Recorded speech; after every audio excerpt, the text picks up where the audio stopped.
प्रिय छात्रों, निर्माण आईएएस संस्थान यूपीएससी 2023 व 2024 के प्रीलिम्स परीक्षा को ध्यान में रखते हुए आप सबके लिए बहुविकल्पीय प्रश्न उत्तर श्रृंखला लेकर आ रही है, जो प्रतिदिन के समसामयिक प्रश्नों के साथ सामान्य अध्ययन के अलग अलग विषयों संबंधी बहुविकल्पीय प्रश्नों को कवर करेगा। ये कार्यक्रम प्रतिदिन शाम 8 बजे हमारे यूट्यूब चैनल पर प्रसारित किया जाएगा। आप अपने अनुभव और सुझाव हमें कमेंट बॉक्स के माध्यम से भेज सकते हैं। नमस्कार, निर्माण आईएएस की इस एमसीक्यू सीरीज में आप सभी लोगों का स्वागत है। मैं विश्वजीत तिवारी इस एमसीक्यू सीरीज के माध्यम से आप लोगों को पिछले एक साल का करंट अफेयर और इंटरनेशनल ऑर्गेनाइजेशंस और सबसे महत्वपूर्ण एलिमिनेशन टेक्निक बताता हूं। आप सभी जानते हैं कि यूपीएससी के प्रीलिम्स को पास करने के लिए एलिमिनेशन टेक्निक की जानकारी बहुत महत्वपूर्ण होती है। बिना एलिमिनेशन टेक्निक की जानकारी के सिर्फ नॉलेज के आधार पर प्रीलिम्स को पास करना बहुत मुश्किल है। तो ऐसे में चूंकि मेरा बार बार का एक्सपीरियंस रहा है प्रीलिम्स पास करने का, तो ऐसे में मैं अपने अनुभव के आधार पर इस सीरीज में आपको एलिमिनेशन टेक्निक बताता हूं, जिसके माध्यम से आप भी प्रीलिम्स के एग्जाम को पास कर सकते हैं और वैसे प्रश्नों को भी सही कर सकते हैं जिनके बारे में आपकी जानकारी सीमित है या जिनके बारे में हो सकता है कि आपको जानकारी ही नहीं हो। वैसे प्रश्नों को भी सही किया जा सकता है। आज आप लोगों के लिए एक विशेष सूचना यह भी है कि 27 मार्च से निर्माण आईएएस अपना नया जीएस फाउंडेशन कोर्स लॉन्च कर रहा है, जिसमें कि केडी सर के निर्देशन में इसको शुरू किया जा रहा है और स्वयं पहली क्लास जो इंट्रोडक्शन क्लास है वो केडी सर ही लेने वाले हैं। और इस बैच की विशेषता यह है कि इसमें प्रीलिम्स, मेंस से लेकर के इंटरव्यू तक की आपकी पूरी प्लानिंग की जाएगी, पूरी तैयारी आपके साथ करवाई जाएगी और फीस भी कम रखी गई है ताकि जो आर्थिक रूप से कमजोर बच्चे हैं उनको भी आगे आकर के यूपीएससी में पढ़ने का मौका मिले और क्वालिटी एजुकेटर्स के साथ। क्योंकि निर्माण आईएएस एक बहुत ही पुराना और वेल एस्टेब्लिश्ड और एक वेल रिसर्च इंस्टीट्यूशन है, तो केडी सर या और जो भी टीचर हैं उनको पता है कि यूपीएससी की डिमांड क्या है। नए नए मार्केटिंग से ये प्रभावित होने वाला इंस्टीट्यूशन नहीं है। तो यहां पर केडी सर इस बात का विशेष ध्यान रखते हैं कि वे बच्चों को क्वालिटी रिसोर्स और क्वालिटी एजुकेशन ही दिया जाए। इसीलिए मुझे लगता है कि अगर आप लोगों को इस यूपीएससी की तैयारी की जर्नी को कंटिन्यू करना है तो आप लोगों को निर्माण आईएएस के इस बैच में आकर के और अपनी तैयारी को एक नया रूप देना चाहिए। ठीक है, आइए आगे बढ़ते हैं। आज का हमारा पहला क्वेश्चन है, हाल ही में भारतीय नौसेना में शामिल आईएनएस विक्रांत के बारे में निम्नलिखित कथनों पर विचार करें। देखिए, ये बहुत ही महत्वपूर्ण क्वेश्चन है। मुझे लग रहा है कि ये पूरा टॉपिक आप लोग तैयार जरूर कर लीजिएगा, कुछ भी हो जाए आईएनएस विक्रांत के बारे में पढ़ के ही जाना है। यह भारत का पहला विमान वाहक पोत है जिसे स्वदेशी रूप से डिजाइन और निर्मित किया गया है। अब यह पहला स्टेटमेंट कह रहा है कि आईएनएस विक्रांत यह भारत का पहला स्वदेशी रूप से डिजाइन क्या है, विमान वाहक पोत है। सेकेंड स्टेटमेंट, इसमें स्की जंप के साथ short take off but arrest recovery STOBAR configuration है। अब सेकेंड स्टेटमेंट पढ़ने, ऐसे स्टेटमेंट यूपीएससी में आते हैं जो कि काफी टेक्निकल होते हैं और हमें पता नहीं होता है कि वो सही है कि गलत है, क्योंकि हम कभी जानते ही नहीं कि स्की जंप क्या है, शॉर्ट टेक ऑफ बट क्या है, ये इसके बारे में क्या कॉन्फ़िगरेशन है, इसके बारे में जानकारी होती नहीं है हमें। तो ऐसे में घबरा नहीं जाना है कि यार ये तो साइंस का क्वेश्चन हो गया, आप इसको कैसे सही करेंगे क्योंकि मैंने तो पढ़ा ही नहीं, आगे बढ़ जाइए, कोई ना कोई क्लू अगले ऑप्शंस में जरूर मिलेंगे। ठीक है, संयुक्त राज्य अमेरिका, यूनाइटेड किंगडम, चीन, रूस और कनाडा अन्य देश हैं जिनके पास स्वदेशी रूप से विमान वाहक पोत का डिजाइन और निर्माण करने की क्षमता है। अब कह रहा है ऊपर दिए कथनों में से कौन सा सही है। अब जैसे ही हमने पहला स्टेटमेंट पढ़ा तो उसमें पता चला कि पहले स्टेटमेंट में बताया गया है कि यह भारत का पहला है और यह स्वदेशी रूप से डिजाइन किया गया है, जबकि सेकंड ऑप्शन हमें कुछ समझ नहीं आया। थर्ड स्टेटमेंट हमने पढ़ा तो उनमें कुछ देशों के नाम दिए गए हैं और कहा गया है कि भारत से पहले इन्हीं देशों के पास अपना स्वदेशी रूप से डिजाइन करने वाली टेक्नोलॉजी उपस्थित है। अब एक जानकारी आपके लिए कि जब भी यूपीएससी के आंसर्स में 3-4 देशों के नाम एक साथ दिए गए हो या किसी भी देश का नाम दे दिया गया हो तो वहां पर डाउट करना कंपल्सरी हो जाता है। आपको डाउट करना ही चाहिए। जैसे ही कोई कंट्री का नाम हो, कोई स्टेट का नाम हो या कोई निश्चित नाम हो, तो नाम पर आपको डाउट करना चाहिए। और जब यूपीएससी 2 या 3 नाम देती है, कोई भी, चाहे व्यक्ति का नाम हो या फिर इंस्टीट्यूशन का नाम हो या कोई भी नाम हो, तो उन 2-3 नामों में से एक नाम को गलत कर देती है। और वहीं पर अगर आपको ये पता है, जैसे सपोज करिए कि आपको इनमें से नहीं पता है कि किस देश के पास यह तकनीकी है, क्योंकि हो सकता है आपने नहीं पढ़ा होगा, तो ऐसे में आप रिस्क लेने की स्थिति में नहीं होंगे। लेकिन अगर आपको पता है कि नहीं, ऐसे में कोई एक गलत होता है, ये यूपीएससी की टेंडेंसी रही है, तो फिर आसानी से आप एक रिस्क लेते हैं और वो रिस्क सही हो जाता है। तो यहां पर भारत से पहले संयुक्त राज्य अमेरिका, यूके, चीन, रूस और ये 4 देश तो हमें नजर आ रहे हैं, लेकिन कनाडा के पास विमान वाहक पोत होना, ये क्योंकि कनाडा इस सब मिलिट्री के फील्ड में बहुत अच्छा कुछ रिसर्च करता नहीं है, तो हमें ऐसा पर्सनली फील होता है कि शायद कनाडा के पास नहीं होगा, शायद नहीं होगा। लेकिन मुझे चलो पता नहीं है, लेकिन मुझे ये पता है कि यहां पर 5 नाम दिए गए हैं और 5 नाम होते हैं तो उनमें से एक नाम गलत होने के लिए संभावित होता है। तो जैसे ही मैंने इसको एक संभावित गलत माना, तो 3 गलत है, तो यह गलत हो गया और यह गलत हो गया। इसका मतलब है कि पहला दोनों ऑप्शंस में है तो पहला तो सही ही है। अब आपके पास, क्योंकि आपने 50% एलिमिनेट कर लिया है, और सेकंड स्टेटमेंट जो कि काफी टेक्निकल था, समझ नहीं आया। देखिए, टेक्निकल स्टेटमेंट के बारे में अधिकांश रूप से यूपीएससी जब टेक्निकल स्टेटमेंट ऐसा देता है जो कि समझ में आए, तो वो स्टेटमेंट मैक्सिमम गलत हो सकता है। लेकिन जो समझ में नहीं आने वाला टेक्निकल स्टेटमेंट यूपीएससी देता है, वो मैंने खुद एक्सपीरियंस किया है पिछले 3-4 साल के पेपर को एनालाइज करके, कि वह स्टेटमेंट सही होता है जो कि हमें टेक्निकल समझ नहीं आता है। तो यहां पर सेकंड स्टेटमेंट भी टेक्निकल है और ऐसा है कि जो समझ नहीं आया तो हमें ये एक रिस्क लेना चाहिए और ए को मार करके आगे बढ़ जाना। बेसिकली यह स्टेटमेंट भी सही है। आईएनएस विक्रांत ये भारत में निर्मित पहला विमान वाहक पोत है और इसे कहां डेवलप किया गया है? इसको कोच्चि, केरल में कोचिन शिपयार्ड द्वारा डेवलप किया गया है। ठीक है। और इसके पहले ही भारत के पहले यूएस, यूके, रूस, चीन और फ्रांस, यही 5 ऐसे देश हैं जिनके पास स्वदेशी रूप से विमान वाहक पोत डेवलप करने की कैपेसिटी है। अच्छा, अर्थात इसमें कनाडा नहीं है। तो भारत अब इस इलीट ग्रुप में शामिल हो गया है, क्योंकि भारत ने भी अपने पहले विमान वाहक पोत को डेवलप कर लिया। उसका नाम क्या है? आईएनएस विक्रांत। ठीक है। तो इस तरीके से हमारा आंसर हो गया ए। आइए आगे बढ़ते हैं।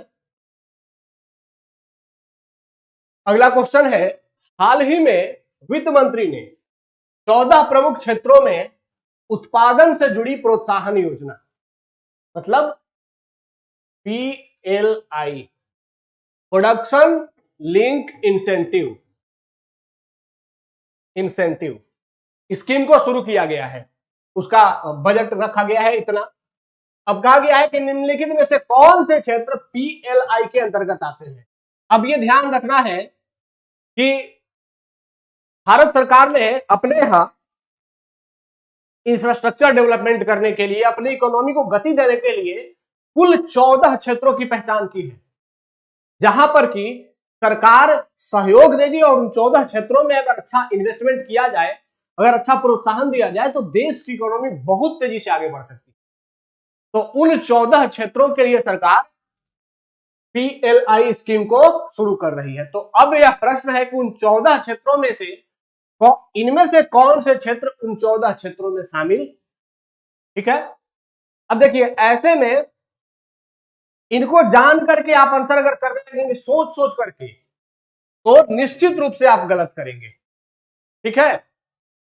क्योंकि आपने अगर नहीं पढ़ा है तो इसमें से एक के भी गलत होने की संभावना आपके पूरे आंसर को गलत बना देगी। इसीलिए कभी भी ऐसा प्रश्न जो कि यूपीएससी पूछता है जिसमें 5 या 6 ऑप्शंस भी दे देती है, तो वहां पर अगर आपको निश्चित रूप से पता है तो ठीक है, नहीं तो ऑप्शंस के आधार पर थोड़ा थोड़ा इलिमिनेट करने के लिए कोशिश कर सकते हैं। एक बात ध्यान रखिएगा, जब 5 या 6 ऑप्शंस होते हैं तो उसमें से कभी भी 1, 2 या 1, 2, 3 वाले ऑप्शन सही नहीं होते हैं, मैक्सिमम वाले ही आंसर सही होते हैं। तो यहां पर ये 2 ऑप्शन के सही होने की संभावना, ये यूपीएससी का मैं ट्रेंड बता रहा हूं। ठीक है। ये कोई ट्रिक नहीं है, ये ट्रेंड है। ये लगातार एनालिसिस करके उसके बाद ये ट्रेंड को एनालाइज किया गया है कि उसमें देखा है मैंने कि यूपीएससी ने जब भी 5 या 6 ऑप्शन वाले क्वेश्चन पूछे हैं तो उसमें 4 या 5 ऑप्शन वाले जो आंसर्स हैं उसी में से कोई एक आंसर सही हुआ है। ये आप लोग यूपीएससी के प्रीवियस ईयर क्वेश्चन को देख करके और उसको महसूस कर सकते हैं। ठीक है, तो ये एक माइंडसेट होता है क्वेश्चन बनाते समय जो ज्यादा से ज्यादा ऑप्शंस को सही करवाता है, लेकिन उसमें से एक या दो को जरूर गलत करवाता है। तो अब चूंकि ये 5 ऑप्शन है तो 5 में से पांचों सही होने की संभावना नहीं है। ऐसा हमने देखा है बार बार, यूपीएससी ने 5 या 6 ऑप्शंस में से कोई एक या दो ऑप्शंस को जरूर गलत रखा है। अब ये ट्रिक समझिएगा, तो इसमें 1 2 3 4 5 पांचों के बारे में है तो ये नहीं होगा, और ज्यादा से ज्यादा सही होता है लेकिन एक या दो गलत होता है। यहां पर ये दोनों में 3 ही रिपीट हो रहे हैं तो ये भी सही होने की संभावना नहीं है। तो इसका मतलब है कि सी ऑप्शन के सही होने की संभावना है। यह एक रिस्क फैक्टर है, आपको ऐसे ही नहीं करना है, लेकिन जब आपने कम क्वेश्चन अटेम्प्ट किए हैं और आपको लग रहा है कि अभी मुझे रिस्क लेना पड़ेगा, तो ऐसे क्वेश्चन में जो कि 5 या 6 ऑप्शंस देते हैं उसमें ऐसे आप रिस्क ले सकते हैं। ठीक है, अब इसको मार करके आगे नहीं बढ़ जाना है, अब सोचना भी है कि इसमें कौन कौन सा ऑप्शन था। इसमें ऑप्शन है एक, तो अब देखिए एक क्या है, बड़े पैमाने पर इलेक्ट्रॉनिक विनिर्माण। वर्तमान में हम सभी जानते हैं कि इलेक्ट्रॉनिक्स पूरे विश्व की आवश्यकता है, भारत की भी आवश्यकता है, तो ये तो होना चाहिए। सेकंड क्या है, खाद्य उत्पाद। हम ये भी जानते हैं कि हमारे यहां जो खाद्य प्रोडक्ट है इसको, इसके प्रोडक्शन को डेवलप बढ़ाने के लिए, इसमें नई टेक्नोलॉजी को प्रमोट करने के लिए सरकार काफी प्रयास कर रही है। किसानों की आय को बढ़ाने के लिए भी सरकार प्रयास कर रही है, तो यह भी संभावित हो सकता है। ऑटोमोबाइल और ऑटो कंपोनेंट, यह भी है कि भारत सरकार बहुत सारी ऐसी योजनाएं चला रही है जैसे फेम स्कीम, या फिर अपने इंफ्रास्ट्रक्चर में जो यातायात और संचार के जो साधन है उनमें भी बहुत अच्छा रिफॉर्म करने का प्रयास कर रही है, तो यह भी हो सकता है। तो 1 2 3 तो हो गया। अब कह रहा है कि चौथा नहीं है और कपड़ा उत्पादन है, तो चौथा क्या है, उर्वरक। अब उर्वरक हो भी सकता है, नहीं भी हो सकता है, लेकिन इन अगर पांचों में बात किया जाए कि सबसे कम महत्वपूर्ण कौन है, तो आपको पता होना चाहिए कि भारत में एग्रीकल्चर के बाद सबसे अधिक रोजगार कौन देता है, सबसे अधिक रोजगार देता है कपड़ा। ठीक है, तो कपड़ा सबसे अधिक एग्रीकल्चर के बाद अगर रोजगार देता है तो इस क्षेत्र में तो सरकार प्रोत्साहन जरूर करेगी, तो पांचवा तो होना चाहिए। अब यहां पर इन पांचों में से उर्वरक ही ऐसा है जिसको कि इनसे कम इंपोर्टेंस दिया जा सकता है। हालांकि इंपोर्टेंस तो उसका कम नहीं है, लेकिन फिर भी आप अगर इस रिस्क लेकर के चलना चाहें तो यहां पर सी एक सही रिस्क फैक्टर बन सकता है। फिर दोबारा दोहराता हूं, जब भी 5 या 6 ऑप्शंस वाले ऑप्शन हो आपके सामने, तो जो बड़े वाले ऑप्शंस होंगे, बड़े वाले 2 ऑप्शंस निकाल लीजिएगा, उन्हीं में से कोई एक आंसर होगा। ठीक है, और यह भी ध्यान रखिएगा कि एक या दो ऑप्शन तो निश्चित रूप से गलत होंगे, सारे के सारे ऑप्शन निश्चित रूप से सही बहुत ही रेयरेस्ट होंगे, तो कोई एक जरूर गलत होगा। तो अब देख लीजिएगा कि सबसे अधिक में से एक गलत होने वाला कौन सा है, जो होगा वो आपका आंसर निकल जाएगा। फिर अब आगे लेकिन एक जानकारी के साथ एक सुझाव भी कि ये जो 14 क्षेत्र है पीएलआई योजना के 14 एरियाज, ये आपको 14 के 14 क्षेत्र पता होने चाहिए, क्योंकि यह बहुत महत्वपूर्ण क्षेत्र है और यहां से क्वेश्चन बनने के लिए मौका भी है। यूपीएससी के जो लोग बैठे हुए हैं उनको भी पता है कि वो 12-14 क्षेत्र है, तो इस 14 में से 4-5, चूंकि वो हर साल बनाते हैं। आपको अगर आप लोग पिछले साल का क्वेश्चन देखते हैं तो 2020 या 21 में पूछा गया था कि किन किन फसलों के लिए सरकार एमएसपी जारी करती है, उनमें से 6 और 7 फसलों की सूची दी गई थी। तो ऐसे ही 7 फसलों की सूची किस लिए दी गई थी, क्योंकि सरकार 23 फसलों की एमएसपी जारी करती है। ठीक है, तो ऐसे में अब यहां पर 14 क्षेत्र हैं, इकोनॉमी से जुड़े हुए क्षेत्र है, महत्वपूर्ण क्षेत्र है, तो यहां 14 ही है, तो यहां पर से 14 से 5 निकाल के क्वेश्चन बनाए जा सकते हैं। 14 से 5 कोई भी सिलेक्ट किया जा सकता है, इसलिए आप लोग ये 14 के 14 को याद जरूर कर लीजिएगा। इसका स्क्रीनशॉट ले लीजिए, मैं हट गया हूं, 7 यहां पर है और अगला 7 यहां पर है। तो इनको आप लोग देख लीजिएगा, ठीक है। आइए मैं आपको बार बार बताता हूं कि हमारे क्वेश्चन तैयार करने के पीछे का उद्देश्य ये होता है, और साथ ही तैयार करने के साथ हमारी ये फोकस होती है कि हम जो यूपीएससी का सेम पैटर्न है उसी को कॉपी करके आपको क्वेश्चन तैयार करें, ताकि आपकी यूपीएससी के लेवल की तैयारी हो सके। और इसके पीछे का उद्देश्य भी यही है कि आप यूपीएससी के लेवल के क्वेश्चनों को सही कैसे करें, इसके लिए ट्रिक सीखिए, इसके लिए जानकारी डेवलप कीजिए, ठीक है। आइए अगले क्वेश्चन की ओर देखते हैं कि हाल ही में अपनी तरह की पहली पहल में विज्ञान और प्रौद्योगिकी विभाग इसने हॉर्नले लद्दाख में भारत का पहला डार्क स्काई रिजर्व स्थापित करने की घोषणा की है। इसके संदर्भ में निम्नलिखित कथनों पर विचार कीजिए। अब देखिए ये करंट अफेयर का क्वेश्चन तो है, लेकिन मुझे लगता है कि शायद आप में से बहुत लोग इससे परिचित नहीं होंगे कि भाई डार्क स्काई रिजर्व है क्या। अगर आपने पहले से पढ़ा है तो बहुत अच्छी बात है, लेकिन अगर नहीं पढ़ा है तो चिंता करने की बात नहीं है। ऐसे प्रश्न आपको यूपीएससी के एग्जाम में मिलेंगे ही जहां पर कि आपकी जानकारी बहुत सीमित होगी या जानकारी नहीं होगी, लेकिन उसके बावजूद उसको सही किया जा सकता है, ठीक है। कैसे पढ़ते हैं। एक डार्क स्काई रिजर्व एक स्थान को दिया गया एक पदनाम है जिसमें यह सुनिश्चित करने के लिए नीतियां हैं कि भूमि या क्षेत्र के एक हिस्से में न्यूनतम कृत्रिम प्रकाश हस्तक्षेप। मतलब पहला स्टेटमेंट कह रहा है कि एक डार्क स्काई रिजर्व वह क्षेत्र है जहां पर क्या हो, कृत्रिम प्रकाश नहीं हो, जहां पर नेचुरल लाइट की उपलब्धता सुनिश्चित हो, और वहां पर जो हम बाद में आज जो लाइट के साथ या प्रकाश जला करके अपना काम करते हैं वो कृत्रिम लाइट की उपलब्धता वहां पर नहीं, तो कोई बड़ा क्षेत्र होगा, ठीक है। Second statement. अब देखिए मुझे पहला स्टेटमेंट पढ़ा मैंने, लेकिन मुझे पता नहीं है इसके बारे में, तो चलो अब कोई बात नहीं, पता नहीं है, आगे बढ़ते हैं। इंटरनेशनल डार्क स्काई एसोसिएशन, यह एक संगठन का नाम है, एक स्थान को इंटरनेशनल डार्क स्काई प्लेसेस के रूप में नामित करता है। सेकेंड स्टेटमेंट कह रहा है कि यह एक एसोसिएशन है जो कि किसी स्थान को बताता है या उसको घोषित करता है कि यह क्षेत्र इंटरनेशनल डार्क स्काई क्षेत्र है, ठीक है।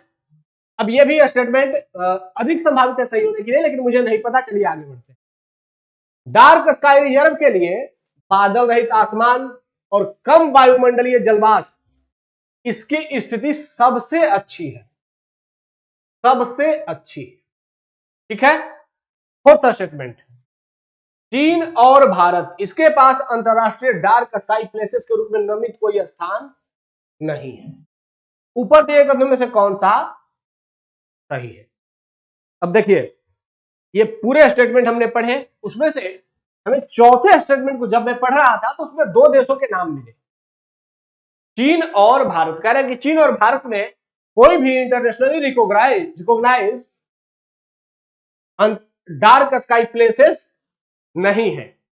अब देखिए अब क्वेश्चन को पढ़िए कि हाल ही में अपनी तरह की पहली पहल में विज्ञान और प्रौद्योगिकी विभाग ने हॉर्नले लद्दाख में भारत का पहला डार्क स्काई रिजर्व स्थापित करने की घोषणा की। इसका मतलब है कि भारत में तो नहीं है, भारत में तो पहला यह घोषित किया जा रहा है, लेकिन क्या चीन में भी नहीं है। तो यहां पर जैसे ही दो देशों के नाम मिल जाए आपको ध्यान रखना है कि उनमें से कोई एक नाम गलत हो सकता है, क्योंकि यह क्या है, यह एक निश्चित फैक्ट है, डिफरेंट फैक्ट है, चीन और भारत। तो भारत में तो नहीं है लेकिन चीन में नहीं है, इसकी जानकारी हमें नहीं है, लेकिन चीन और भारत चूंकि एक देश के नाम है और निश्चित नामों के गलत होने की संभावना अधिक होती है, तो यहां पर 4 नंबर ऑप्शन के गलत होने के लिए संभावना अधिक है। साथ ही जैसे ही यूपीएससी में निगेटिव स्टेटमेंट मिले नहीं है, तो निगेटिव स्टेटमेंट के भी गलत होने की संभावना अधिक होती है, ठीक है। तो यहां पर देख लीजिए, तो अगर मैंने 4 को गलत मान लिया, तो 4 को गलत माना तो ये ऑप्शन गायब हो गया, ठीक है। अब उसके बाद कह रहा है कि 4 के बाद अब ऑप्शन है कि डार्क स्काई रिजर्व। अब इसके बारे में चूंकि ये जो ऑप्शन तैयार किया गया है ये यूपीएससी के एक सेम क्वेश्चन के पैटर्न को कॉपी किया गया है, तो उस क्वेश्चन को यूपीएससी ने बहुत टफ बनाया है, तो इसलिए हमने भी इस क्वेश्चन को बहुत टफ बनाने का प्रयास किया है, लेकिन ट्रिक तो यही था कि आपको किसी देश को या कोई भी एक नाम को आइडेंटिफाई करना है और वो अगर गलत है तो आपको ऑप्शंस को इलिमिनेट करना है। हालांकि यहां पर पूरी इलिमिनेशन की छूट आपके पास नहीं थी, लेकिन अगर एक ऑप्शन भी इलिमिनेट होता है, यूजुअली 2 ऑप्शन इलिमिनेट हो जाते हैं, लेकिन अगर एक ऑप्शन भी इलिमिनेट होता है और अगर आप 60 के आसपास क्वेश्चन अटेम्प्ट कर चुके हैं तो मुझे लगता है कि आपको एक ऑप्शन इलिमिनेट करने के बाद वाले में भी उस ऑप्शन को भी, उस आंसर को भी मार देना चाहिए, उसको भी कोशिश करना चाहिए कि सही करके है। ठीक है, अगर आपने 70 प्लस क्वेश्चन अटेम्प्ट कर लिए हैं, लाइक 75 प्लस, तो 1 इलिमिनेशन वाले क्वेश्चन को अटेम्प्ट करने की आवश्यकता नहीं है। लेकिन अगर आपने 60 प्लस अटेम्प्ट किए हैं तो आपको 1 इलिमिनेशन वाले क्वेश्चन को भी टैकल करने की आवश्यकता है। ठीक है, आइए अब इसको जान लेते हैं ये क्या है। बेसिकली डार्क स्काई रिजर्व वही है कि दुनिया में वैसा कोई भी बड़ा प्लेस जहां पर कि कृत्रिम लाइट की उपलब्धता नहीं हो, जहां पर नेचुरल लाइट सफिशियंट हो, वातावरण एकदम शांत हो। देख लीजिए, न्यूनतम कृत्रिम प्रकाश जहां हो, ठीक है, और इसमें पार्क, अभ्यारण्य और रिजर्व इनकी घोषणा की जाती है। Dark sky reserve of India, इसने चांगथांग के हानले घाटी में इसको, चूंकि ये खुला मैदान है और यहां पर एक सरस्वती पर्वत है, इसी की चोटी पर यह एक ऊपर क्षेत्र है चोटी पर, जो कि जहां पर ये कोई कृत्रिम प्रकाश नहीं पहुंच पाता है, लेकिन वहां पर नेचुरल प्रकाश पहुंचता रहता है। कृत्रिम प्रकाश दूर से भी नहीं पहुंचे वैसे स्थान की खोज करनी होती है। तो यहां पर भारत में जो हॉनले घाटी है वहां पर ऐसा एक स्थान पाया गया है। इसके लिए किसी भी क्षेत्र को डार्क स्काई रिजर्व बनाने के लिए एक बेहतर स्थिति क्या होती है कि वहां का आसमान बादल रहित हो, अर्थात वैसा क्षेत्र जो कि बादलों के ऊपर है उसके डार्क स्काई रिजर्व बनने की संभावना अधिक होती है। मतलब पहाड़ की अधिक ऊंचाई पर स्थित वैसा क्षेत्र जिसके बादलों से ऊपर का कोई जो भूभाग हो, साथ ही वहां पर कम वायुमंडलीय जलवाष्प हो। ठीक है, तो ऐसी स्थिति में उस क्षेत्र को क्या कहा जाता है? डार्क स्काई रिजर्व कहा जाता है। इसका आंसर है बेसिकली 1, 2 और 3, तीनों स्टेटमेंट सही है। पहला तो सही था ही, इंटरनेशनल डार्क स्काई एसोसिएशन ही उसको नॉमिनेट करता है और बादल रहित आसमान और कम वायुमंडलीय जलवाष्प इसके लिए बहुत अच्छी स्थिति पैदा करते हैं। आइए आगे बढ़ते हैं। अगला क्वेश्चन है, देखिएगा, अगला क्वेश्चन के साथ एक टर्म है पहले ही, अमूर्त सांस्कृतिक विरासत। आप लोगों को कमेंट बॉक्स में यह बताना है कि भारत में कौन कौन से अमूर्त सांस्कृतिक विरासत है और कितने सांस्कृतिक विरासत है, ऐसा आप लोगों को कमेंट में बताना है। और इस कमेंट में बताने से एक फायदा ये होता है कि आपका रिवीजन हो जाता है, आपका नॉलेज परिपक्व हो जाता है, आप कहीं से सर्च करते हैं उसको तो आपको चीजें याद भी हो जाती है, साथ ही हमारा भी मनोबल बढ़ता है कि आप हमारे इस इनिशिएटिव को सीरियस होकर के और हमें प्रोत्साहित कर रहे हैं। ठीक है, तो आप लोग ऐसा प्रयास करें कि हमने अगर कोई आपसे सलाह मांगी या फिर कोई आंसर की डिमांड करी तो आप लोग उसका आंसर करें। ठीक है, आइए देखते हैं। अमूर्त सांस्कृतिक विरासत की सुरक्षा के लिए यूनेस्को के 2003 कन्वेंशन के अंतर सरकारी समिति के संदर्भ में निम्नलिखित कथनों पर विचार करें। अब ये कमेटी के बारे में पूछा गया है। ठीक है, जरूरी नहीं है कि कमेटी के बारे में यूपीएससी भी पूछ ले, यूपीएससी हो सकता है आपसे भारत में कौन कौन से अमूर्त सांस्कृतिक विरासत स्थल हैं, ठीक है, या फिर कितने विरासत स्थल हैं, ये पूछ सकता है। तो ये आपको जानना है। आइए ऑप्शंस देखते हैं। समिति का मुख्य कार्य सर्वोत्तम प्रथाओं पर मार्गदर्शन प्रदान करना और अमूर्त सांस्कृतिक विरासत की सुरक्षा के उपायों पर सिफारिशें करना है। ठीक है, अच्छा, पहले स्टेटमेंट को हमने पढ़ा तो पहले स्टेटमेंट में मुझे कुछ ऐसा निगेटिव नहीं दिखा या फिर कोई हार्डकोर फैक्ट नहीं दिखा, सिर्फ एक जानकारी दिखी। तो ये आप सभी जानते हैं कि जब तक ऑप्शंस में हार्डकोर फैक्ट नहीं हो, कोई निगेटिव स्टेटमेंट्स नहीं हो, तब तक स्टेटमेंट मैक्सिमम केस में सही ही होते हैं। आइए सेकंड स्टेटमेंट, समिति सूचियों पर अमूर्त विरासत के शिलालेख के लिए सदस्य देशों द्वारा प्रस्तुत अनुरोधों की भी जांच करती है। अब सेकंड स्टेटमेंट में भी यही है। सेकंड स्टेटमेंट में कह रहा है कि अगर कोई देश अपने किसी क्षेत्र को अमूर्त विरासत घोषित करना चाहता है और वह यूनेस्को के पास कोई रिक्वेस्ट करता है इसको आप अमूर्त विरासत स्थल घोषित कर दीजिए, तो ये जो यूनेस्को की समिति है यह समिति उस स्थल की जांच कर। यह भी एक बेसिक सा स्टेटमेंट है। अब मतलब कि इन दोनों स्टेटमेंट को पढ़ करके हमें यह क्लियर नहीं हुआ कि इनमें गलत क्या है। आइए आज तीसरा पढ़ते हैं। समिति में राज्यों के सदस्यों को 5 साल की अवधि के लिए नामित किया जाता है। लेकिन थर्ड स्टेटमेंट जैसे ही हमने पढ़ा, हमें थर्ड स्टेटमेंट में एक डिजिट मिल गया, एक फैक्ट मिल गया, और फैक्ट क्या है? 5 साल के लिए। ठीक है। अब आइए चौथा स्टेटमेंट। भारत ने पूर्व में केवल 2 बार इस समिति के सदस्य के रूप में कार्य किया है। तो इसका मतलब कि चौथा स्टेटमेंट में भी मुझे फैक्ट मिला कि भारत इससे पहले 2 बार इस कमेटी का मेंबर रह चुका है। ठीक है। तो पहला और दूसरा तो निश्चित रूप से सही होना चाहिए। तो इसका मतलब कि सी नंबर ऑप्शन गलत है, क्योंकि पहला दूसरा इन तीनों में है, क्योंकि इन दोनों में कोई गलत होने वाला फैक्ट था नहीं। अब तीसरा गलत हो सकता है, क्योंकि तीसरा में 5 साल दिया है। तो अगर हम तीसरा को गलत मानते हैं तो ये गलत हो गया और ये गलत हो गया। इसका मतलब है कि हमारा आंसर क्या निकल रहा है? 1, 2 और 4।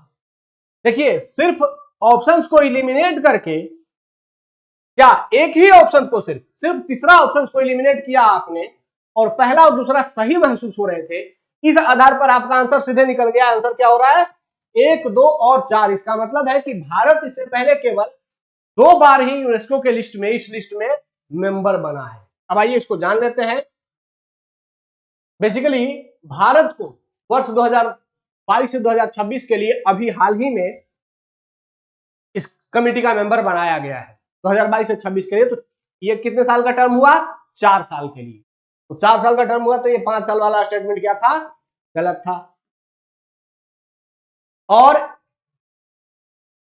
भारत पहली बार 2003 में इस कन्वेंशन में जुड़ा हुआ था। 4 साल की अवधि के लिए जुड़ते हैं। ठीक है। और 2 बार 2006 से 2010, 2014 से 2018 तक, इससे पहले भारत मेंबर रह चुका है।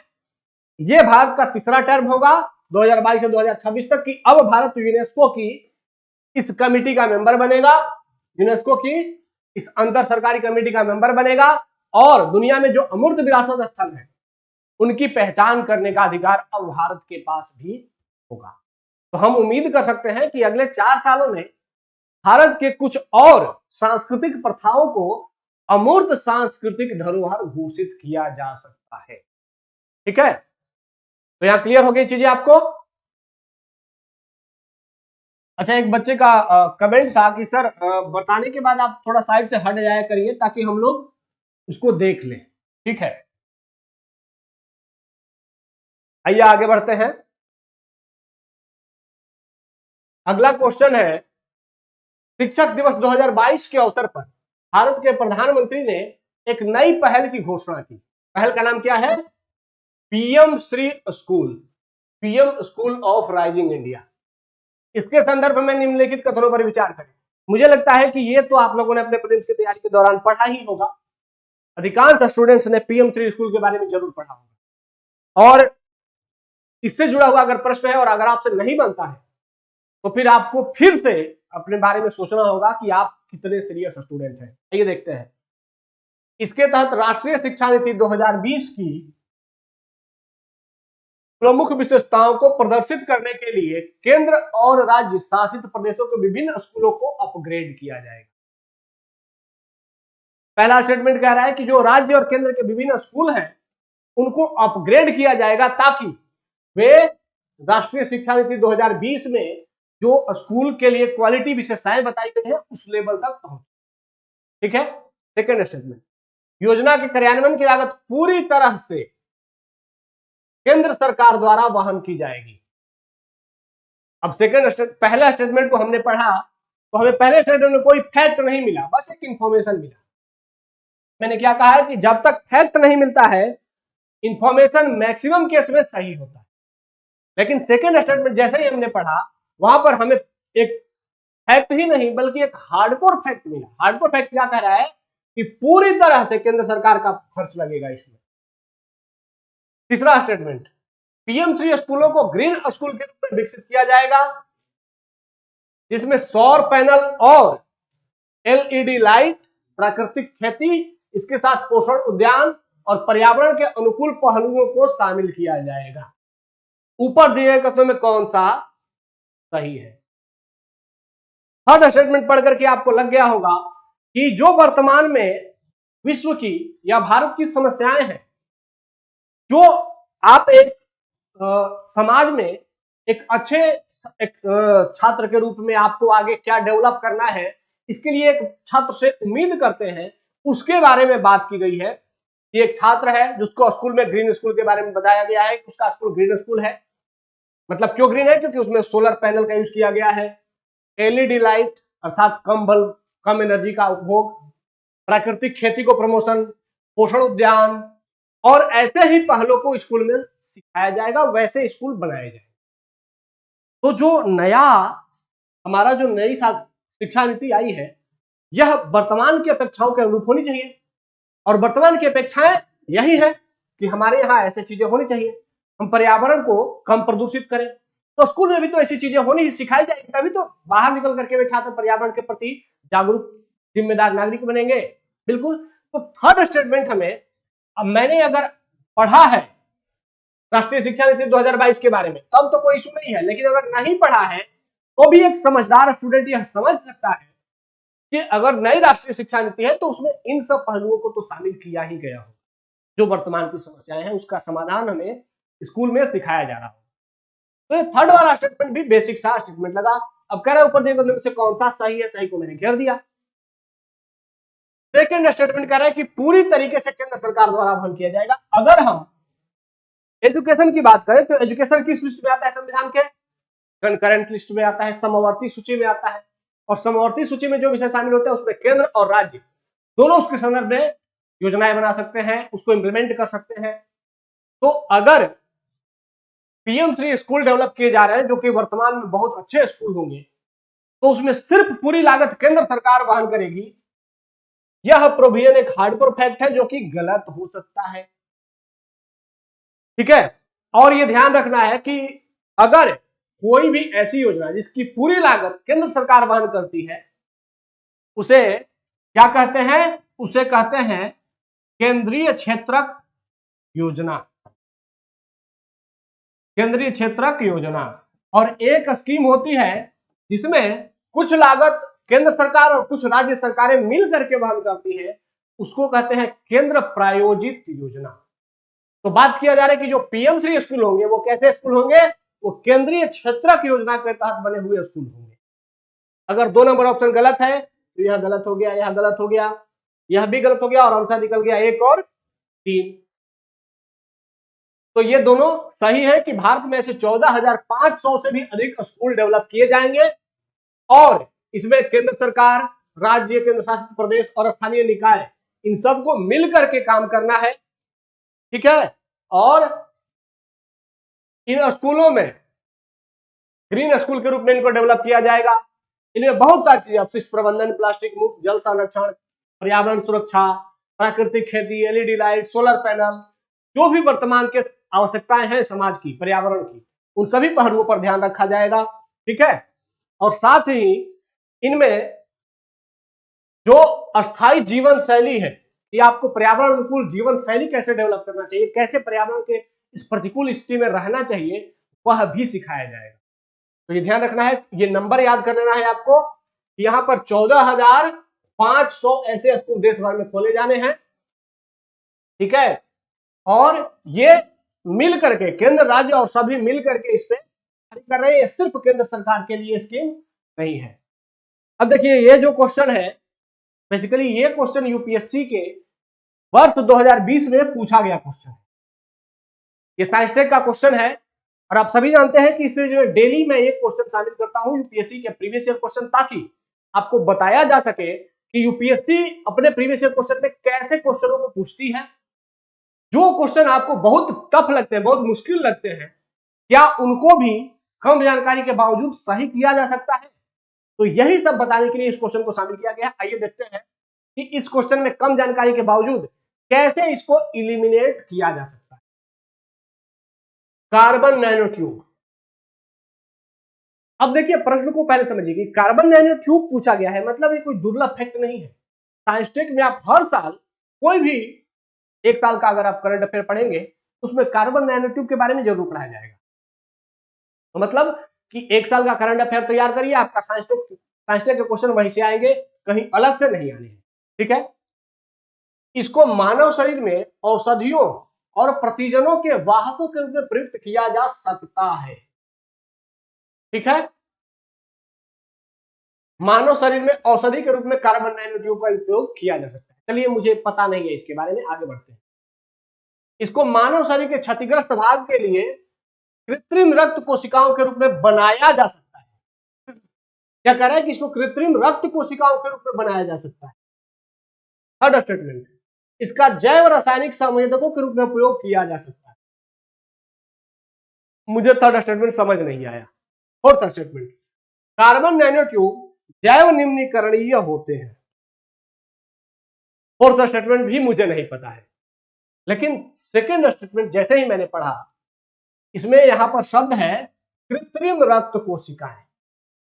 कह रहा है कि इसको मानव शरीर के क्षतिग्रस्त भाग के लिए कृत्रिम रक्त कोशिकाओं के रूप में बनाया जा सकता है। अरे भाई, कृत्रिम रक्त कोशिका के रूप में जैसे ही हमने पढ़ा, तो यहां पर कृत्रिम रक्त कोशिका के रूप में कार्बन नैनो ट्यूब को बनाने की बात करें, मतलब ये कुछ अलग फैक्ट है, कुछ अलग जानकारी है जो रक्त कोशिकाओं को कृत्रिम रूप से बनाने की बात करता है। कुछ अजीब सा है ना, आज तक ऐसा सुना नहीं है। कोई कृत्रिम रक्त के बारे में आपने सुना है? नहीं सुना है। और ये कह रहा है कि नहीं, उसको बनाया जा सकता है। तो अब यहां पर अगर हम दो को गलत मानते हैं तो क्या कोई ऑप्शन है ऐसा जिसमें कि दो नहीं हो? तो ये, हाँ, एक ऑप्शन मिल गया मुझे, सी नंबर, जिसमें 1, 3 और 4 ऑप्शन है। इसका मतलब कि दो को छोड़ करके भी ऑप्शन यूपीएससी ने दिए हैं। तो ये क्या हो गया आपका सही आंसर, यही है, आंसर इज करेक्ट। और इसके लिए हमें बहुत अधिक दिमाग लगाने की जरूरत नहीं पड़ी। मुझे कार्बन नैनो ट्यूब के बारे में बहुत अधिक जानकारी इकट्ठा करने की आवश्यकता नहीं पड़ी, बल्कि मैंने सिर्फ वैसे ही हार्डकोर फैक्ट की पहचान की कि इस सेकंड ऑप्शन में हार्डकोर फैक्ट है जो कि बाकी 3 ऑप्शंस में नहीं है। जैसे मैंने हार्डकोर फैक्ट को पहचान लिया, मेरा आंसर निकल गया और आंसर सही है। ठीक है, तो यूपीएससी के लिए साइंस टेक के प्रश्नों को समझने के लिए, उसको आंसर करने के लिए जरूरी नहीं है कि आपको उस विषय का पर्याप्त ज्ञान हो। कम जानकारी के बावजूद भी यूपीएससी के साइंस टेक के प्रश्नों को और अन्य सब्जेक्ट के प्रश्नों को भी सही किया जा सकता है एलिमिनेशन टेक्निक के साथ। ठीक है, आइए आगे बढ़ते हैं। अगले 2 क्वेश्चन आप सभी को पता है कि 2 क्वेश्चन इंटरनेशनल ऑर्गेनाइजेशन से पूछे जाते हैं।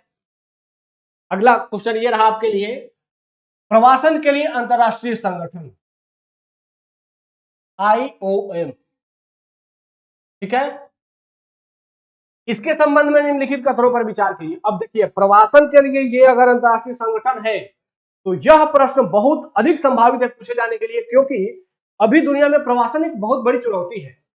भारत में भी बहुत सारे प्रवासक, चाहे वो रोहिंग्या प्रवासक हो या फिर पाकिस्तान या बांग्लादेश से आने वाले हिंदू हो, श्रीलंका से तमिल प्रवासक हो, ये सभी भारत में है और अभी वर्तमान में रोहिंग्या मुद्दा काफी चर्चा में रहता है।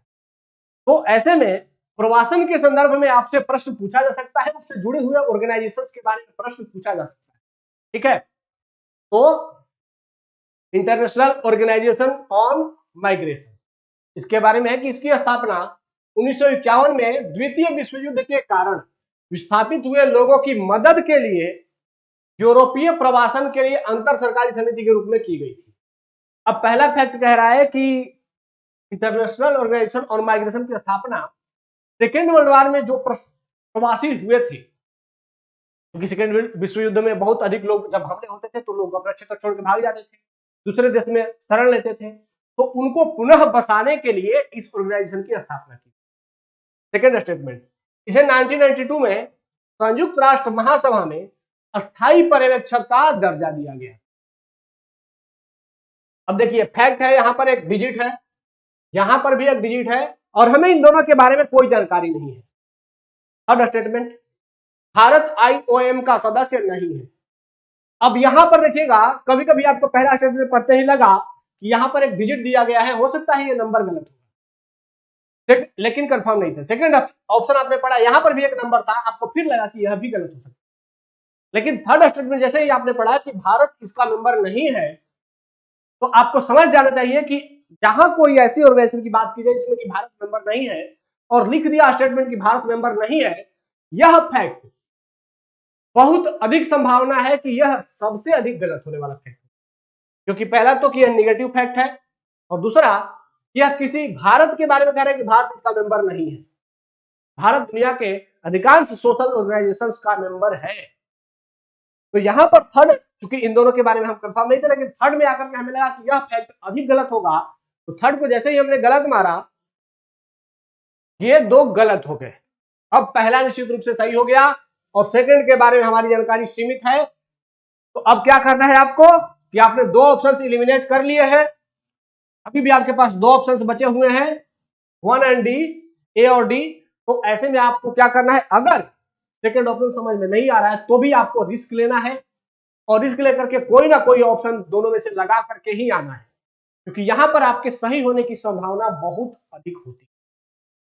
तो इसीलिए इसको सही करके आगे बढ़ जाएगा और इसका आंसर हम लोग कोई भी लगा लेंगे, डी लगा लीजिए। इसका आंसर बेसिकली डी ही है कि इंटरनेशनल ऑर्गेनाइजेशन ऑन माइग्रेशन, इसकी स्थापना 1951 में की गई थी सेकेंड वर्ल्ड वॉर के जो प्रवासी थे उनको पुनर्स्थापित करने के लिए, और भारत इसका मेंबर है। ठीक है, तो और ये 4 क्षेत्रों में काम करता है। ये सब क्षेत्र आपको जानने की जरूरत नहीं है, लेकिन ये जानना है कि भारत इसका मेंबर है और इसकी स्थापना की गई थी सेकेंड वर्ल्ड वॉर के प्रवासियों को पुनर्स्थापित करने के लिए 1951। ठीक है, चलिए आगे बढ़ते हैं, अगला ऑर्गेनाइजेशन देखते हैं। अगला ऑर्गेनाइजेशन काफी चर्चा में रहने वाला साइंटिफिक ऑर्गेनाइजेशन है European organisation for nuclear research, CERN. आप सभी जानते होंगे कि हिग्स बोसोन या गॉड पार्टिकल, इसकी खोज किसने की थी, इसके बारे में रिसर्च कौन कर रहा है, सर्न कर रहा है। तो अब यहां से पृथ्वी की उत्पत्ति के संदर्भ में ये रिसर्च किया जा रहा है। बहुत ही महत्वपूर्ण इंस्टीट्यूशन है, यहां से प्रश्न पूछे जा सकते हैं, आगे चूंकि पीछे पूछे भी गए हैं, फिर पूछे जा सकते हैं। 2013 या 14 में यहां से प्रश्न पूछे गए हैं, फिर पूछे जा सकते हैं। सर्न में यूरोपीय परमाणु अनुसंधान संगठन, भौतिक विज्ञानी और इंजीनियरिंग ब्रह्मांड की मूलभूत संरचना का जांच कर रहे हैं। अब इंजीनियर क्या करें, ब्रह्मांड की मूलभूत संरचना का जांच कर रहे हैं। ये पता नहीं, चलो मान लिया पता नहीं, सेकंड ऑप्शन। सर्न प्रयोगशाला वियना के पास ऑस्ट्रिया जर्मनी सीमा पर स्थित है, चलो पता नहीं। भारत 2016 में सर्न का एसोसिएट मेंबर बना था। अब यहां पर भारत के बारे में जो फैक्ट दिया गया है, इसके गलत होने की संभावना बाकी फैक्टों की तुलना में अधिक होगी। ये डेट दे दिया कि भारत कब मेंबर बना है, 2016 में। तो जैसे ही एक निश्चित डेट दे दिया भारत के लिए, किसी डेट को भारत मेंबर बना था, यह फैक्ट ज्यादा गलत हो सकता है। तीसरा को गलत हमने अगर माना तो क्या कह रहा है, कौन सा कथन सही है। अच्छा, ये तो बड़ा अजीब सा ऑप्शन दे दिया गया है, ऑप्शन इसके बड़ा मिसिंग से है। इसका आंसर वैसे 1 और 2 है। जान लीजिए सर्न के बारे में कि यह दुनिया की सबसे बड़ी परमाणु और कण भौतिक प्रयोगशाला है। ठीक है, और इसको हाइड्रोन कोलाइडर ऑपरेटर के रूप में भी जाना जाता है। 2012 में इसने हिग्स बोसोन को खोजा था। वर्तमान में 22 इसके मेंबर हैं और भारत 2004 में सर्न में पर्यवेक्षक के रूप में शामिल किया गया था। सर्न का सहयोगी राष्ट्र बना है भारत, भारत इसका मेंबर नहीं है। ठीक है, और बाकी तो ये किस चीज पे काम कर रहा है आपको पता है ही। तो आज हमने जो डिस्कशन किए हैं, इसमें मैंने कोशिश किया है कि आप लोगों को बहुत अधिक करंट अफेयर के साथ साथ बेहतर एलिमिनेशन टेक्निक के साथ अपडेट किया जाए। लेकिन मैंने आपसे कुछ अपेक्षाएं रहती हैं कि आप लोग कमेंट में जो हमने क्वेश्चन पूछे हैं उसका आंसर जरूर करें या फिर अपने सुझाव बताएं। आपको ये इनिशिएटिव कैसी लग रही है इसके बारे में जानकारी दें, ताकि हम प्रोत्साहित होकर के और अधिक चीजों में रिफॉर्म करें। चूंकि आप जानते हैं कि इस सीरीज में हमने पीछे इंडिया और वर्ल्ड की मैपिंग भी समाप्त करी है, इसमें अभी इंटरनेशनल ऑर्गेनाइजेशंस कर रहे हैं। इसके बाद अगर आप लोग लगातार इसे प्रोत्साहित करते रहेंगे तो हम आगे और भी इनिशिएटिव इसमें करंट अफेयर के साथ साथ शामिल करते रहेंगे। ठीक है, तो हमारी इस सीरीज में हमसे जुड़ने के लिए धन्यवाद। जय हिंद।